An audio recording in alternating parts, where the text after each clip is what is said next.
So my name is Dema.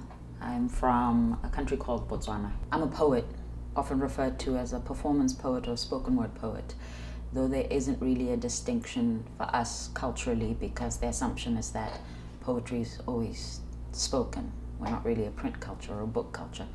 And I'm actually in the States right now participating in the international writing program that the University of Iowa hosts every year. Today I'm in Pittsburgh because you've got this lovely poetry and jazz concert that's coming up, and I've been asked to participate in that. Before my generation kind of took up spoken word, the only poetry we were hearing was this traditional poetry.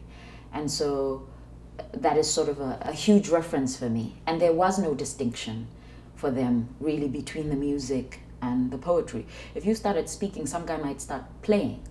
And a lot of what they called the music of the day, what we call folk music, was really a guy reciting his literally talking, and then he'd be playing the instrument himself. And then this was classified by whoever came along and classified this as our folk music. But it was poetry to music. And so I've never thought that you had to separate the two. I think of myself as just an instinctive writer. So if I'm in a space and something happens, I engage with the space. I ask myself a couple of questions. I ask you a couple of questions, and then I say, okay, I've never heard that instrument before in my life, but let's see what happens.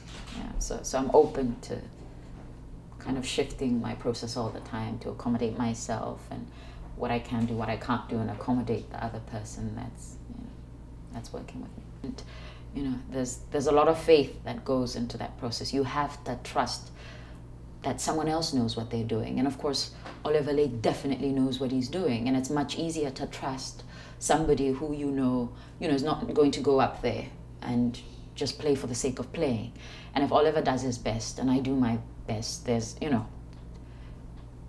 if nothing else, those who like the poetry will say, oh, I love the poetry. I didn't get the music. Those who love the music will say, I love the music. I've never really understood poetry. And that's fine. You can't please everybody. If somebody says to me, we need you to contribute to an anthology, I'm always struggling with how well what I think of as my collection of spoken word poetry sits on the page. And I don't have very many answers, but this is a question, I keep engaging in this dialogue with myself and trying to figure out what sits well on the page. And sometimes I'll experiment. I'll think of something, I'll be looking at it and say, this is very much a spoken word poem to me. In other words, this is very much meant for the ear. Not so much for the eye. And I will still submit it alongside some works that I have written specifically for the page. There are times when I feel like if I don't say out loud what I want to say, if I don't write it down so that I can control what it is I'm saying and how I'm saying it, and make sure that I'm bringing across the meaning, how I want it to be understood or how I hope that it will be understood, I feel like I will implode. This is the only thing I know with certainty about myself, that I'm meant to write and tell stories.